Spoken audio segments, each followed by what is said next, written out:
And make sure it's recording. It is. And here we go with the audio in three, two, one.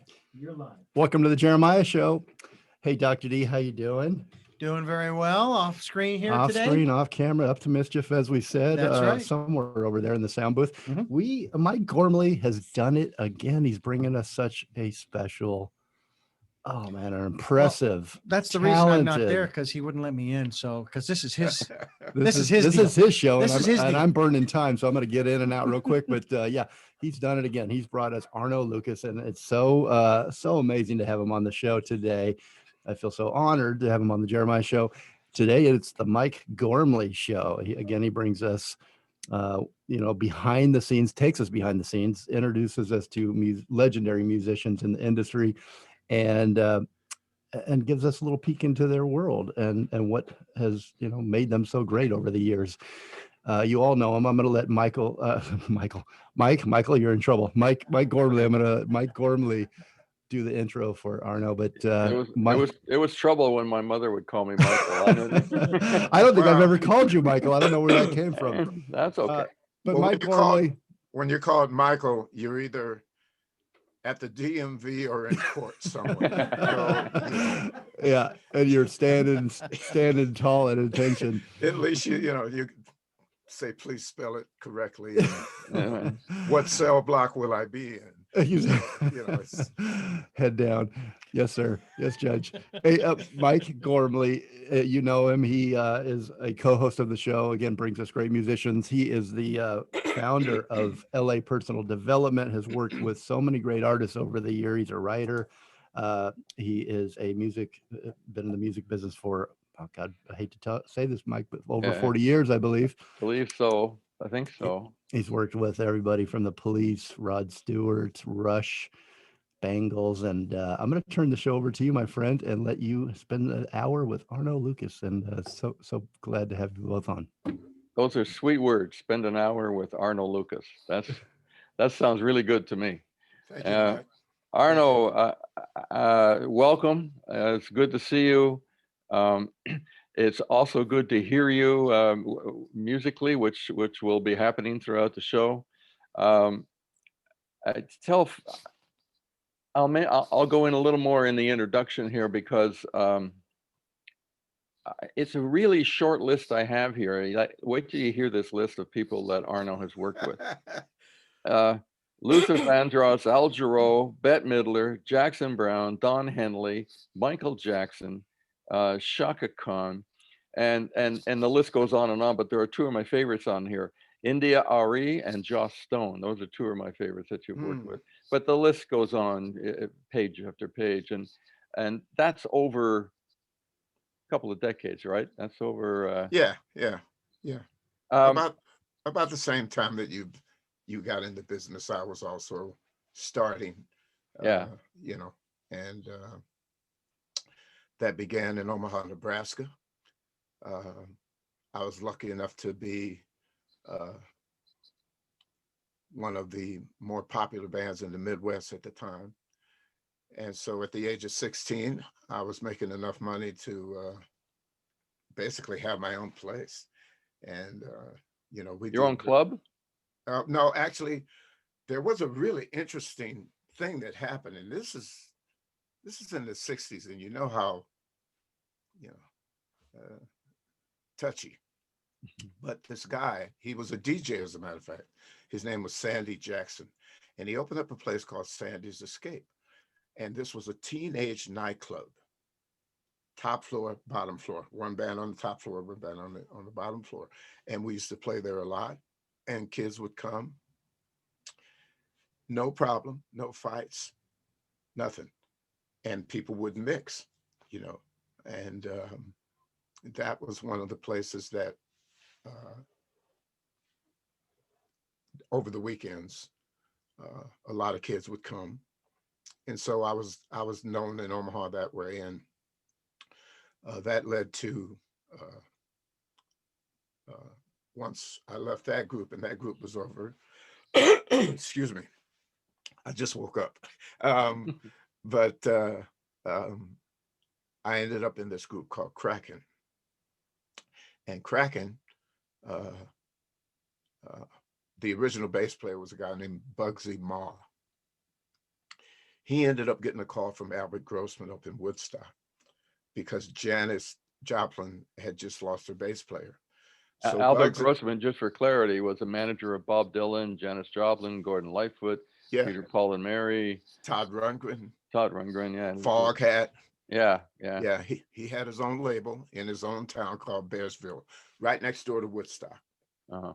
So anyway, Bugsy goes up, he gets the gig, and then he tells Albert about us and this group called Kraken. And so we get a phone call that Albert would like to meet us. So we go out to Woodstock. We end up staying there close to 3 years. And it was amazing because, like I said, you know, Dylan was there. The band was there. I spent time with Levon and Robbie and all those guys. And Robbie Dupree was there. Todd Rundgren, Foghat, those guys would come through. Paul Butterfield had his Better Days band at that time. Mhm. Taj Mahal was there. Jack DeJohnette was was in my neighborhood, and my neighbors were like David Sanborn and Buzzy Featon and Neil Larson. They were up there. And Peter Max lived in the big house. So he'd come from New York every weekend, and he would bring an entourage like you couldn't believe, because in those days, obviously, Peter Max was the Max. Yeah, he was a big big star in those days. Yeah. So, we stayed there. And Orleans, John Hall and those guys, dear friends of mine. I played on some of their records. Then a few years went by, and the odd thing was Albert never saw us until the very last night that we were going to be in Woodstock. And our drummer at the time was leaving to join Guru Maharaji. So Albert finally sees the band, loses it, comes back, and, well, let's go, let's record, and our drummer at the time is leaving. So, it didn't work out the way that we had hoped. And we ended up coming back out to California, got a record deal, did one record for Polydor, and then we did 3 for Warner Brothers. And that, even though that didn't work out the way that we had hoped, it got me in the circle of people who were recording, doing live tours. Got meeting people in LA for studio stuff, but that band toured a lot though, Kraken, right? Yeah, as a matter of fact, we opened the shows for the Doobie Brothers. Right. For a couple of years. And if we didn't do it, then it was Pablo Cruz. So, and I just saw some of those guys recently, and, Corey and those guys, great band, Dave, the guitarist, and Huey Lewis, those guys were there. At the time the band was called Soundhole, but once Huey started his thing, that whole band came together, and I knew all of those guys. We would all see each other. Bill Champlin, Herbie was there.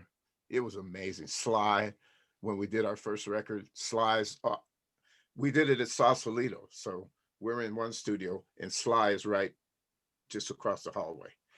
And sometimes he'd walk in under his own power, actually. And then other times was that a feat at the time? That was a good day, was it? He was carried. Sometimes he was carried in and out, but to see him on an everyday basis, and when he wasn't recording there, people like Van Morrison would record there, and every time you saw Van, either his arm was broken or his leg was broken or something was broken. Because was he getting into fights or what? Well, Van, very emotional guy. Yeah.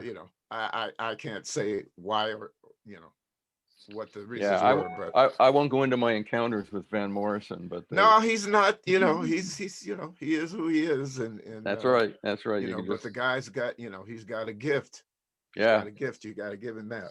So how did you if you're touring a lot, then it's tough to get into sessions. So the session career started happening after Kraken, or somehow melted together. Yeah, yeah, it started happening after Kraken because Oh. once the group broke up, two of the guys became a producers on their own. That's Rick Chudikoff and Peter Bonetta.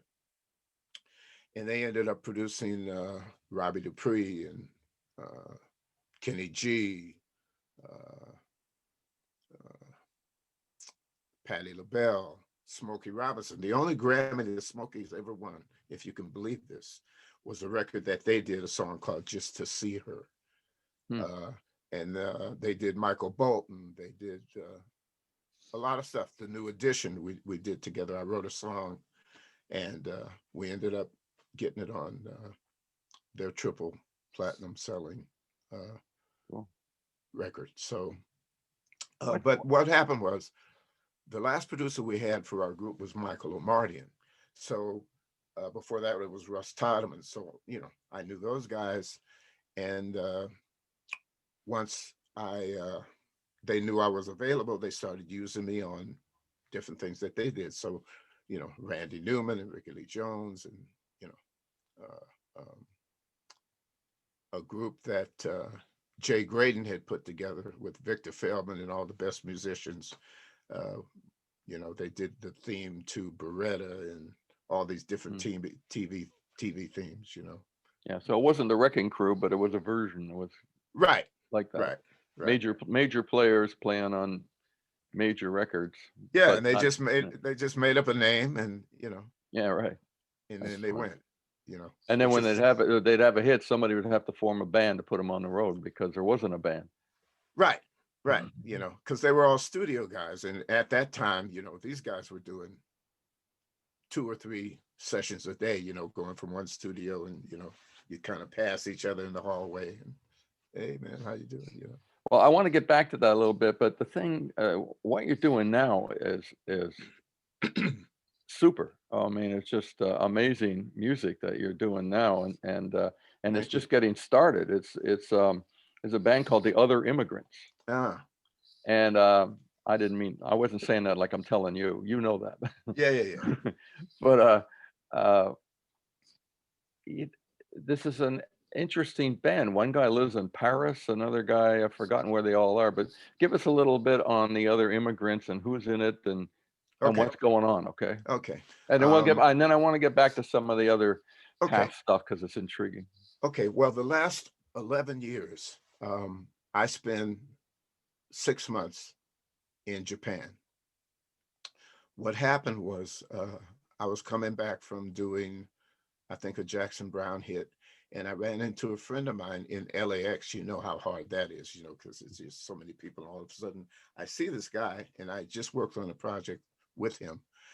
And we got to talking. He's on his way to Japan, and he says, you know, this thing that I'm involved in, they're thinking about changing it up, and percussion might be the right thing. Now, in the business I'm in, when someone tells you, you know what, I'm going to call you for this thing, you know, just, you know, I'll be in touch, and you go, yeah, okay, whatever. See you. So we say goodbye. And at that time, I had come home from doing a thing, and Yoko, the girl who I was with, was having a problem. Her sister had called her to tell her that she's passing away. She's got cancer. So Yoko needs to go to Japan, and we had just had Devin. He wasn't even 2 years old yet. Your son is now 14. Yeah, right. Yeah, and so then I'm trying to hold down the fort here because I know she's got to go, and she's going to take Devin. And 2 days after we found out her sister was dying, I get an email from this guy that I ran into in the airport asking me if I could commit to 4 to 6 months in Japan with this band. I had no idea the magnitude of this band and how amazingly popular they were. I mean, they can't walk out on the streets. They can't, you know, it's that kind of thing. And, you know, band is Exile. Exile of Japan. And, you know, they play for like anywhere from 40. The smallest audience is 40,000 people. Yeah, I want to ask about playing with them in a minute because the crowd's phenomenal. But anyway, yeah, just go ahead with your story, and then we'll get to. So I end up doing the Super Bowl with Stevie and the guy who's the MD of this Japanese situation. They're watching the Super Bowl, and he's with one of the main singers because Stevie Wonder was going to open up the show. So they're watching, and Kenji goes, "That's Arno." And the guy goes, "Who's Arno?" He says, "This is the guy I was telling you about." And so he said, "Well, can we get him?" So that's when I get the email. I get over there. One thing led to another. I just went as a percussionist the first year. I didn't say anything about my songwriting or anything. Mhm. And then the next year, I'm with the main singer, and he says, "You know, I'm getting ready to do my solo thing, and I don't know what to do." And he says the record company wants me to stay in the same vein that we're in as Exile. And I said, "Well, solo means solo." I said, "What do you like?" Because I took him to the Blue Note one night to see Greg Gaines and Terry Lynn Carrington, some people that I knew. And he Mhm. says, "You know what? I love this." And I said, "Well, tell me what you know, what kind of music do you like?" And he said, "Well, I like Marvin Gaye. I like Stevie Wonder." I said, "Well, do that." He says, "Well, okay, I'll try and find some tunes." At that time, I just finished this thing about 10 songs Mhm. with one of my writers who's in the Other Immigrants. And I just handed it to him. And I said, "You know, take a listen. If you like something, let me know." But that would be, his name is Jerome Dufour. And I met him when I was living in Paris. I go to this thing, it's like some kind of wedding or something. And I hear this voice, this amazing voice, like Donny Hathaway. Like, I mean, he's really singing, and of course it's a wedding, so no one's paying attention. And I went up and I met him, and luckily this friend of mine, Lawrence Gachon, she introduced us, and we stayed in touch, and we ended up writing all these songs. Now these songs that ended up being in Japan and being taken had set for like 15 years at least. And all of a sudden, bang, bang, bang, bang, bang, bang, bang. What can I tell you? So now it's 11 years later, and I've done quite a few songs for these guys. Uh, but Jerome was the first one that I met, uh, and we became a writing team. Wait, this is a Japanese guy named Jerome. No, he lives in Paris. Oh, okay. Oh, that's He right. lives We in were in Paris. Paris. I forgot. So. Right. So then I met Matthew Pittman. He was in Gladys Knight's band when I did that, and that was, she had a residency in Las Vegas. So it was like Wednesday, Thursday, Friday, Saturday. So Saturday night when the show was over at 9 o'clock, we get in the car. I have a place in the mountains, so we drive back about 3 hours. Spend Saturday night, Sunday, Monday, Tuesday, and then I could schedule sessions like Monday to Tuesday, and then go back for Wednesday. So I did that for a number of years. We had a condo there and everything, That's and great. Gladys. We're going to head to a commercial in a minute, but I want to ask about Exile. I want to ask what it's like performing, because I've seen stuff on YouTube and so on. Yeah, That the energy in that room is unbelievable, and there's a shot of you in there, and I can see you're working hard, but you're loving it. But it's I'm tough. just kind of, is it kind of over? Well, let's get to the commercial and then we'll come back afterwards, because I want to ask, is it just kind of overwhelming, when you're sitting there? So we'll get to that in a few seconds. Okay. Okay. We're going to take you to break with Arno Lucas and Jerome Dufour. I love you. Did I get Dufour right? Yeah. How you pronounce it? Okay, great. Great. I love you. I love this music. It's a great song. Well, it's a feel-good thing. It's Mhm. all about a feel-good thing. I've been lucky enough to sit with, Don Henley and Jackson Browne and John Prine and, all these Wow. people who are unbelievable writers. And, they craft a song the way that they craft a song. They tell a story, they find catchphrases. Yeah. I mean, all the different things, and I was lucky enough to be around those guys and actually get, if you're going towards something, there's a way to get there, without having to pull out your hair. And, it's just, and that's the great thing I have with all four of these guys that are involved in this group. Well, let's get to this here. Don't give it up yet. Sorry, Don't give Mike. it up yet. For Richard to cue us back. Arno, though, you just mentioned three of my favorite, very, very favorite artists.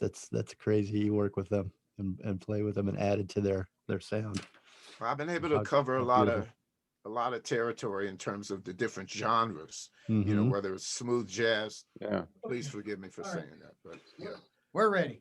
Richard's ready for you to continue this fascinating, All right. interview. All right, I'm gonna bring us back with the music, Mike, and then you can take it. Okay. 3, 2, 1. You're live. Welcome back to the Jeremiah Show. We're spending the hour with Arno Lucas. It's such an honor. We just took you to break with "I Love You." That's Arno and Jerome Dufour. And we're bringing you back here with Arno Lucas and Matt Pittman. And you just heard "Being with You." You're getting quite a sorry, Mike, one more second. You're getting quite your listeners a treat here, because I don't think any of this stuff is released yet. Is it, Mike or Arno? One song later on is and I would- available, but the others are coming up. And the song we're gonna, stay tuned. We're gonna play for you on the TJS Radio World Premiere, High Crimes and Misdemeanors. So Yeah. that's gonna be at the very end. We're gonna play the entire new single by Arno Lucas. And go ahead, Mike. It's all you. my Yeah, friend. we'll go back to Exile and what it's like, and then you're a percussionist, you're a songwriter, you play guitar as well, right? Yeah. And probably other instruments we haven't got to yet. So let's get to that in a little bit. Let's finish up with Exile. Just what's it like? Anybody can think of it. Go look on YouTube. This crowd is insane, and the people on stage, there's how many in the group? There's quite a few, and they're walking all over the place. I mean, but for you sitting in the middle of that, it's right. got to be overpowering, no? Or is it just I'm playing and that's the Well, way it goes? it can be overpowering, but over the time that I've been doing this, I realized that no matter what situation it might be 10 people, 10,000, 100,000. It's the same frame of mind. And basically, your concentration level has to be really high, because, literally when they're responding to songs, it's like this huge wave of energy, and you have to be right here. Mm-hmm. I mean, you hear it, but you don't hear it, Mm-hmm. because you're concentrating on what you need to do. And, to get ready for that, I have about a 2-hour thing that I go through, so that I am physically ready and mentally ready. But these guys, you saw some of the stuff. Their production is better than anything I've seen over here in America. It's not even close. Wow. Not even close. Name anybody, and it's not even close. These guys, we're talking about more than 100 semis, 500 people, 2 days to set the show up, a full 24 hours round the clock. People tearing it down, getting it in the trucks, moving it to the next place. But my situation was always about, being ready, being focused. And the only time, once in a while, I give myself a second and just look out and take it in and just go, man, this is really amazing. And then when they're playing one of your songs, a couple of my songs became really, really big, did really well. All of them did well, but and you see people responding to it. There's nothing like it. A couple of times I cried, because it's just the culmination of doing this for as long as I've done it, and all of a sudden you're seeing people react to something that you had a part in, and There's nothing like it. There's just nothing like it. You mentioned songwriting, and which is a main part of your life. Um, uh, First off, the music we're listening to today is the Other Immigrants, and Yeah, you've written all the songs, co-written. co-written. Yeah, and uh, where'd that start? Where'd the songwriting come in? And you've worked with some great songwriters. How did they influence you? What's maybe a little story on the songwriting side of your life? On the songwriting side of my life, again, I was able to work with, you know, when you're in the studio with someone like Randy Newman, Hmm. or you're in rehearsal with Don Henley or Jackson Browne, you know, John Prine or Steve Goodman, who wrote Train Called the City of New Orleans. Mm-hmm. Everybody thinks Willie wrote it, but Steve Goodman wrote that song. Dave Goodman wrote Amazing. it. You learn the process, and it's all about formula. There's a different formula given whatever genre you're dealing with at the time. And the formula always works. You have to have the ability to basically get out of your own way. And then the universe will, you know, Mm-hmm. send it to you. Now, what I like to do and what always works for me, and I enjoy it more, is having people to bounce it off of. That's what Matthew Pittman is about. That's what Jerome DeFore is about. That's what David King is about. And now my son is about that. Mm-hmm. And, you know, you get views and takes that you may not have even considered. And so what happens is, you know, whoever has the best for that particular song, the best ideas, the best, you know, whatever's best for the song, that's what rides. You know, we don't have like screaming sessions of, you know, I mean, I've worked with people who are great bands, unbelievable, but they happen to hate each other. And, you know, it's, I'm not going to mention any names, but, you know, this one group, we're at sound check. And so I'm sitting out because I want to, you know, I want to hear it. And Yoko's sitting next to me, and you know, we're taking it in, and she leans over and she says, "These guys hate each other." I said, "Yeah, they do." But when they all get in the same room, and you know, the 1, 2, 3, 4, when the count goes down, it's absolute magic. Mm. It's just a combination of people that, you know, have come Yeah. together, and they know it. But you know, sometimes you can do a thing for too long, and you need to take a break. And you know, personalities, you know, people get married, they have kids, and you know, things begin to change. But Well, in the writing aspect, so you mentioned some artists that their roots are more folk, Yeah. for the sake of any other description. yeah, You work in so many genres. Your music now, the Other Immigrants, is funk, is just R&B funk, right. and yet you're working with these guys over here, and it's got to lead into your songs. It's probably all in there somewhere, right? It is. And again, it's the process. And again, it's formula. This song, High Crimes and Misdemeanors, came about. My brother died a couple months ago.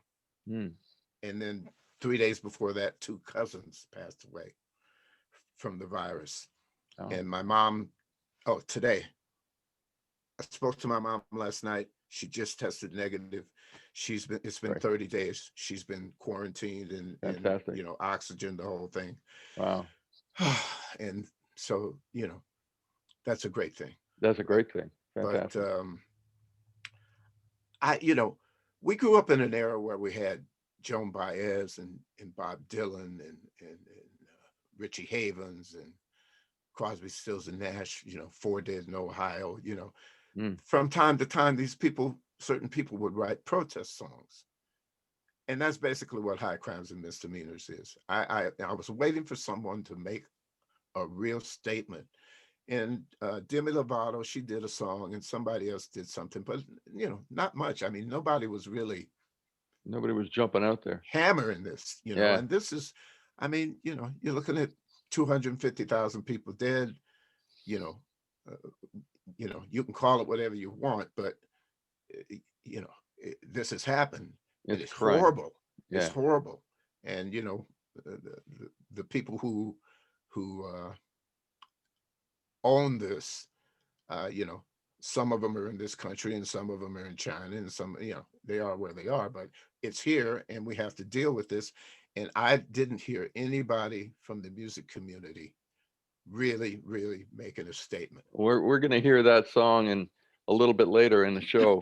And right now we're going to go to commercial, and we'll be back in a minute. What are we going to Okay. listen to now, though, Jeremiah? I'm going to let you know. Right coming up is Everybody This, but we're talking with Arno Lucas this entire hour. Mike Gormley interviews, and it's a really fascinating discussion. At the end of the show, we're going to play High Crimes and Misdemeanors by Arno Lucas, Matt Pittman, and Devin Lucas. So stay tuned for that. We'll play it in entirety at the very end of the show here. We're going to take you to break again with Everybody This, Arno Lucas and Jerome Dufour. Okay, we're clear. I'm glad to hear that about your mother. Very good news. Yeah. Man, listen, you guys do this for a living, and to get your show together, there's certain things that have to happen, right? Right. That's called management. What we're in the middle of right now is like a really bad R&B group with a really horrible management. And it's I don't want to get political or anything on the show, but this guy, I mean, when in your life have you ever seen anything like this? Yeah. It's Shame. just Yeah. terrible. I know great singers and players right now. They don't know where their next payment is coming from. Yeah. They And the gotta thing is, they're not backing off. They're not saying, No. "Oh, we made a mistake. Let's correct it." They're just like, "Oh no, we were right." Arno, if there's anything that you're aware of or a cause that you really support for musicians and you want to put that out there on the radio airwaves, we're on break right now, but Okay. that would be great to repeat that if you feel like it. And if there is somewhere that you want to send people to support musicians in some way, if there's a relief fund or something, please feel free to drop that in there on the radio. Okay. All right, If you cool. want, that's totally up to you. But yeah, Cool. you're right. I mean, it's a shame. It's a real shame. Well, you just want to go out to dinner. You want to see your friends. You want to see your family. Hmm. That's what matters. That's really what matters. I mean, you got gas in the car, food in the refrigerator. Life isn't that complicated. I'm ready. You know. I'm ready. Richard's ready for us. I know. I agree Okay. with you. I agree. All right. Nothing more important than that. Okay. Should I bring us back here, Mike? Are you ready? Yeah. Okay. Arno, you ready? Absolutely. You're always ready. Okay. Actually, we're going to play a little High Crimes and Misdemeanors right now when you count me down, Dr. D. Hang on 1 second. Okay. Gotta make sure of something here. Actually, No, being with you is what's next. But yeah, I was going to say this is, I got, being with you. no, you know what? All right, I'll fix it later. Are these in the order that I put them in, Mike, that you sent me? These credits? Probably not, huh? No, I don't think so. Okay, I'll have to fix everything. Oh, boy. I Okay. sent. so- I sent the. High Crimes was actually first in that order, and you're putting it last. So I mean, the order's up to you. I didn't.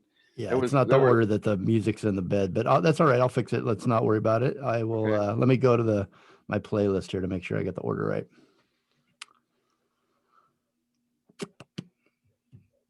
Sorry about that. Give me 1 second.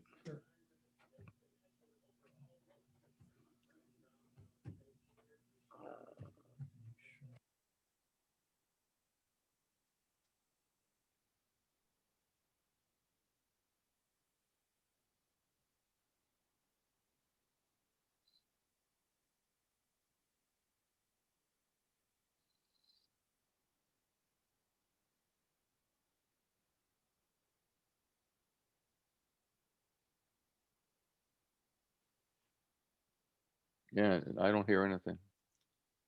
Okay. Yeah, we're just, Richard and I are talking off air or off mic. Okay. Just so you guys didn't have to be. there. Okay.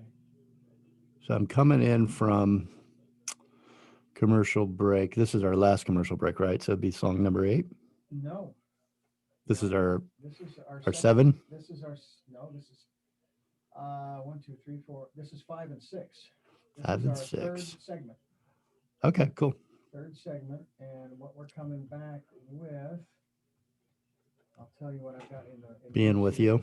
Being with you is what Got we're coming it. back with. All right, we don't have much to fix in there in the first one. Yeah, I didn't want to play high crimes and misdemeanors until the end, and that's why I went, oh no, this is Okay, something might be off here. Sorry about that. no problem. We just have a different We're going order out- here. We're going out in the segment with everything to G.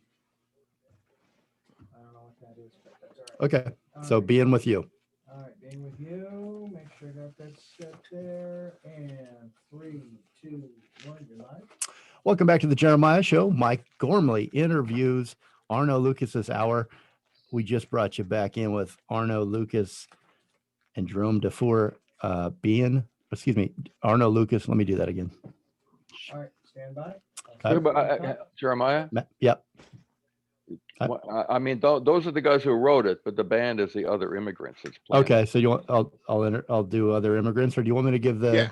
the names as well? You can. Or Other Immigrants is probably easier better to Yeah. kind of like hammer Yeah. so people hear it and Yeah, we Right. wanna look it up. Okay, Yeah. Right. gotcha. From the top. 3, 2, 1, you're live. Welcome back to the Jeremiah Show. Mike Gormley interviews Arno Lucas. We have a real music legend on this hour. Really great conversation. We just brought you back with the Other Immigrants, Being with You. Mike Gormley. Hey, everyone. The Jeremiah Show has arrived again with Arno Lucas. Arno, we were talking about songwriting. We were talking about the song Crimes and Misdemeanors, which we're going to play later on. There's a great video for that that can be found on YouTube, and a lot of people are finding it on YouTube. Yeah, it's been, really positive reaction from a lot of people. And I'm really happy about that because, again, it's a protest song, but at the same time, it's a call to arms in terms of how important this election we just had, Mhm. how important that is for everyone, how important it is. Here's the thing. If people come out, and certainly you feel however you feel, I got that. But if people come out and vote the way that they did in this last election, we can do things like changing the state legislatures, everything. I mean, the problem is that, there's this line that's drawn now. And there's friends of mine who I don't even have the conversations with anymore because, you got to be able to have a conversation and find the middle ground, even if you don't agree on everything. Mhm. That's, I get that. But at the same time, even in not agreeing upon everything, we can still move forward as human beings. And they've sort of just thrown that out the window. It's like someone who has a grudge against you, and they're just not going to let it go. Mhm. Not going to let it go. Well, one of the best things in life and one of the best feelings is to let go. And that's what we should all be about. But, luckily, this election has turned out the way it's turned out, and maybe we can move forward. I'm hoping that we can, because we're better than what's happened, the last 4 years. Right. And that's what least in this my song is opinion. about. That the Crimes and Misdemeanors is about what's been happening the last 4 years, or Yeah, yeah. yeah. And then, once my brother died, I got pissed off because Yeah. here's the thing, in any management situation, and, whoever your leader is, that's when you find out if you have a great leader or someone who is sort of out of their league. Hmm. How they respond to something catastrophic tells you everything you need to know. And, If you go out to play golf, well, that's, That's your answer. that's your answer. And I love to play golf. I love the game, but when it's time to do business, you need to do business because the heading is public servant, Hmm. and he doesn't seem to get that. Yeah. But Can you give us some of the lyrics? oh gosh, I know I never remember lyrics either. it starts out, you want respect, but you lie like a sinner. Retribution is on the way. Mm. Everything will be lost, just like the Romanovs, but it doesn't have to be that way. So you see, in that way, I'm trying to give like an olive branch there. I mean, even though obviously I'm pissed at this guy, but at the same time, again, like I said, let's have this conversation. And then the next line is, do you ever think about anyone else besides yourself? It makes me scream and shout watching this infestation. You're wrong and you know it. And then the chorus says, deeper, deeper, the swamp belongs to you. High crimes and misdemeanors. What you gonna do? And direct. My son came up with the, I'm down here working on the track, and he comes in the room and he says, Dad, that needs a rap section. And I said, well, write one. And he wrote 14. He's 14. Yeah, he wrote, Moscow met you with your hand in the jar. Children at the border ain't gonna go far. Kaepernick, Ukraine, you played it like a fool. And then the music stops and he says, we pay for you to live on Pennsylvania Avenue. You're just a gold digger, your finger on the trigger. The swamp got bigger. What you gonna do? And then we all yell, the swamp belongs to you, which it does. He's talked about cleaning up the swamp. Well, the swamp got bigger and it's horrible. Got bigger and deeper. Well, listen, I have friends who are amazing musicians, singers in different businesses, and they don't know how they're going to pay their mortgage. Yeah. They have to, they're having to decide to put food on the table or gas in the car or, or pay the rent or mortgage, whatever it is. No, man, this, we're better than this. Mm-hmm. We really are. And, we just happen to have a situation that, was a perfect storm for this guy.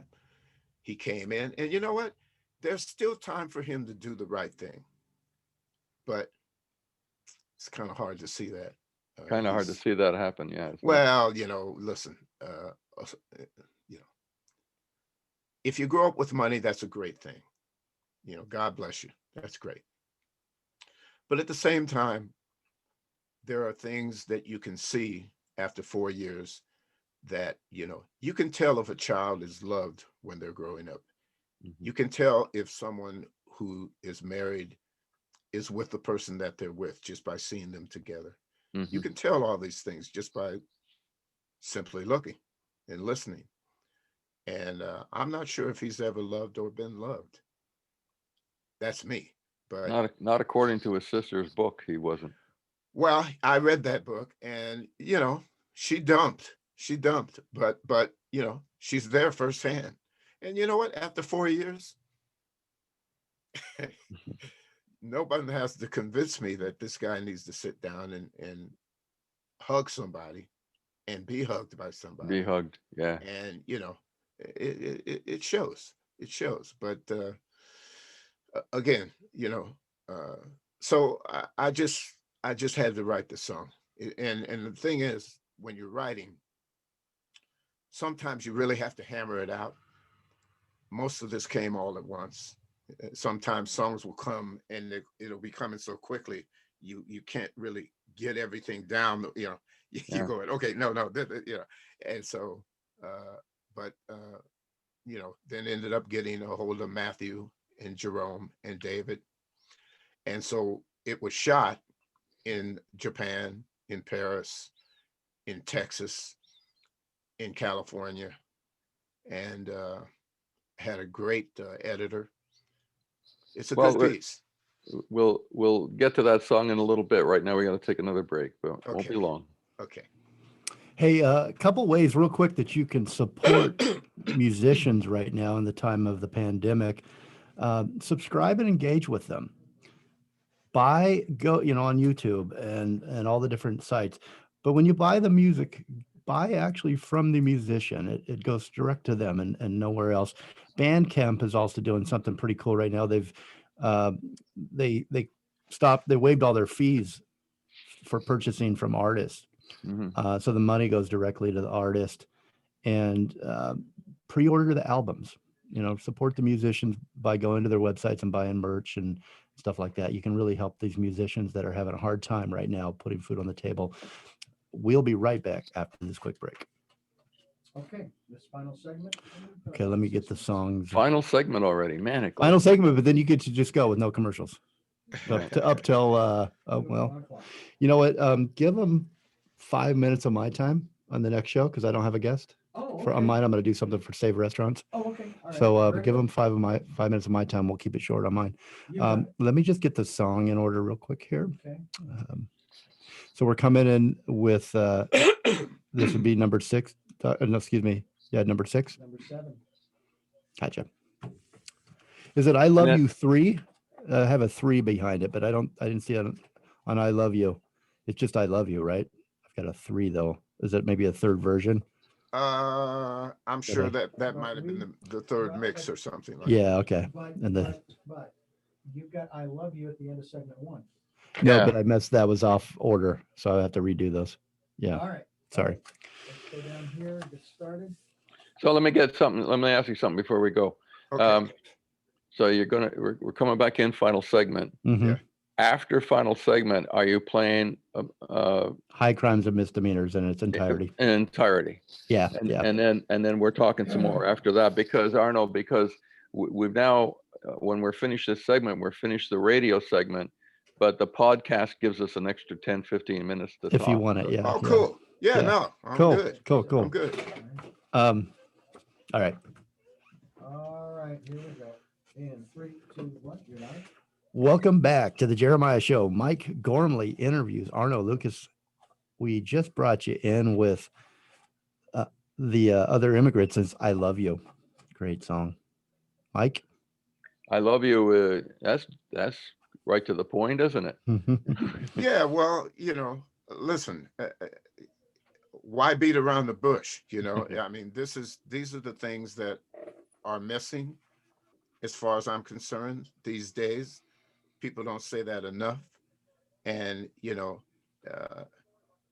this is the place that I would hope that everyone in time can learn to come from because, again, even if you don't agree with everything someone else says, what someone else has said or their beliefs, there's that part of us in terms of the human mechanism that can still go, okay, you know what? This is a human being who deserves my respect because I want respect from them. And, what more fitting phrase could you possibly use to try and guide your life down, this path, other than I love you? Yeah. It's You what know, we've all. I found in this whole COVID, separate from the political side, I am here and I love you, or maybe a little more than I have before. I think people are more aware of that. They're also more aware of family and friends and expressing those thoughts and Yeah. ironically, at a time when we really can't get together, mentally we're getting together and can't wait till we can all be in one room. Whereas Sure. in the past it was like, well, I gotta go to lunch or something. Right. Now it's going to be interesting once there's a vaccine and everything that what society is going to be like. I hope it's going to be for the better, just as a result. Well, the thing is, you speak about this time of year and, Thanksgiving, Christmas, just think about it. And I'm sure this happens for everyone. I don't care if what party you might be affiliated with or whatever it is. during this time of year, you smile a little easier. Hmm. You have a little more patience for people. You know, you reach out and do things that you might not do, say, earlier in the year because it's Christmas. So there's a feeling about that, you know, and I try to carry that with me all year long rather than just through Christmas. Every day for us in this house is a celebration. When I open my eyes, the first thing I think is, I got another day. Let's go after it. You know, I hug my kid, you know, and we sit down and you know, have some time together. But yeah, hopefully with the vaccine, once it gets here and people, you know, we're able to go out and do things. I mean, this is you know, a learning process, and with as many people that we've lost, it should only point out how lucky the rest of us are to even be here, because this thing doesn't recognize color. It's not about what party you're affiliated with. If you're in the wrong place at the wrong time and you're not doing what science tells you to do, well, they're dealing with that now in the Midwest, all over the country, as a matter of fact. Well, all over the world. Big deal. Actually, it's not astonishing anymore because as we speak, we're now, what, 9 months into the whole thing, but it was the tiniest little remote corner of the world was affected and is affected by this. It's there. Yeah. Yeah, Yeah. it's a some little village somewhere. Somebody's sick from it. Yeah. Talk about worldwide. You can't ignore it. It's not going anywhere. It's in charge. It's in charge, and if we don't do what it says and take care of getting rid of it, Hmm. and protect ourselves and each other, it's going to get you. Well, that's where respect comes in, and you know, the doctors have told us, even though it may be uncomfortable for you, do your best to wear masks. Do your best to keep your hands washed, and you know, and and distance, and you know, those are the only things we have now. There, you know, without the vaccine, and so you see in places where that have handled it well, like, and most of them are in Asia, in Singapore, uh, Japan, South Korea. They're out. They're Hmm. shopping. They're in restaurants because they did it correctly. Hmm. Here, we had so many mixed messages, you know, when you Yeah. got a guy who's supposed to be your leader and he's not wearing a mask. Well, then the people who believe what he believes, they're going to do the same thing. Well, they drank bleach. Was it bleach or whatever it was he said at some point? There's some people that actually drank that stuff because he said so. Listen, there's times when this guy speaks and the words come out and go around, hit him in the back of the head, and he never even, you know, he doesn't Yeah. know.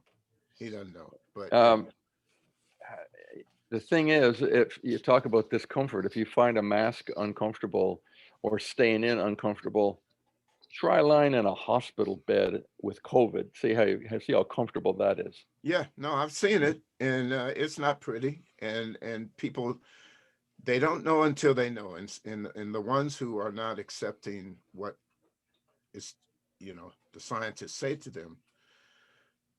My grandmother had this saying. She said, you know, sometimes people just have to learn the hard way. Hmm. And, you know, hopefully they won't have to. I wouldn't wish that upon anyone, not ever. But, But some aren't learning. well, Some aren't learning. The hard way has been presented to them, but I guess if it didn't affect them directly, they think it's not real. right. That's a choice, you know. And I saw a thing last night where this woman, she's on her deathbed, she's dying. And she's still trying to convince the nurse that she's not dying of COVID. She thinks she's dying of pneumonia or Hmm. flu or something else. She's naming all these different things. And the nurse, actually, she went on Twitter and spoke about it. And she said, this is, you know, she used the F word. This is crazy. You know, I Yeah. know what they're dying of. I see it every day, but they've been programmed in a way, just like we've all been programmed for, you know, whatever you might want to name. Uh, and, you know, when you're programmed like that, uh, hopefully in life at some point you look in the mirror one day and you go, you know what? I don't believe in this stuff anymore. Mhm. At some point in life, whatever Yeah. it might be about. But Yeah. you get to that point, and it's just a shame that so many people have to go. And you know what? Maybe they didn't have to if we do the right thing in January. Yeah, You know, exactly. so we hope for the best, and certainly, uh, hope for the best for everyone in the United States, and also that uh, more people start to understand that this is nothing you can play with. This is nothing you can take for granted. Right. And uh, you know, uh, it's been the most amazing year in terms of people making up their minds about whether or not they're going to stay in or whether or not they're going to go out, and and they challenge this thing. Mhm. And sad to say, some people have paid the ultimate price, and Well, maybe they didn't have to.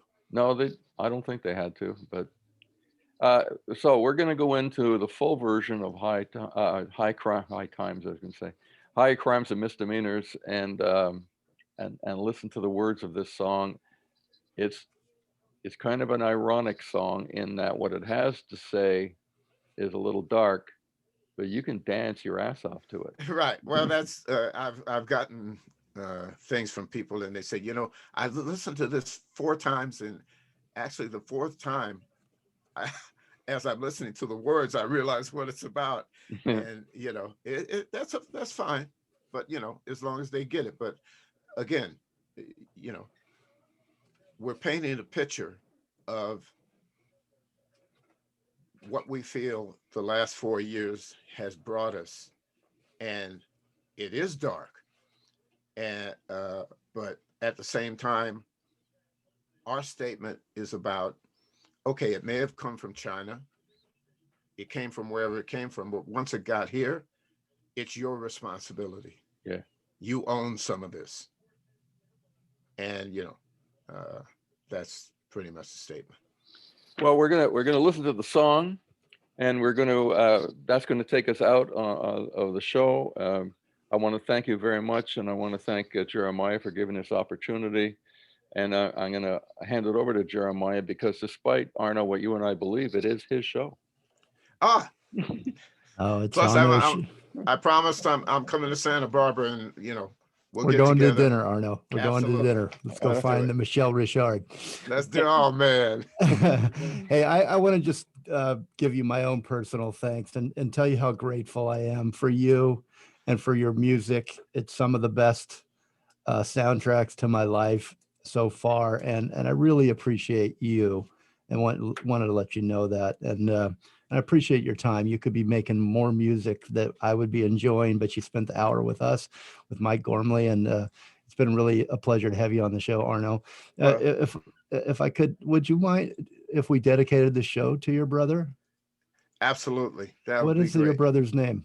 Alvin C. Lucas. Alvin C. Lucas. To Alvin C. Lucas and all the people out there that have been struck down by COVID, it's a shame. Yeah. But to leave it on a positive note, thank you so much. And we're going to go out right now with the TJS World Radio premiere of High Crimes and Misdemeanors by the Other Immigrants. And thank you so much, everybody. Have a great week. Communicate, listen more, and evolve. Absolutely. Thank you, Mike. Yeah. Thanks, Jeremiah. Thank you, Thank guys. you. Okay, do you want to do a radio drop for us, Arno? I don't know if we were springing this on you, but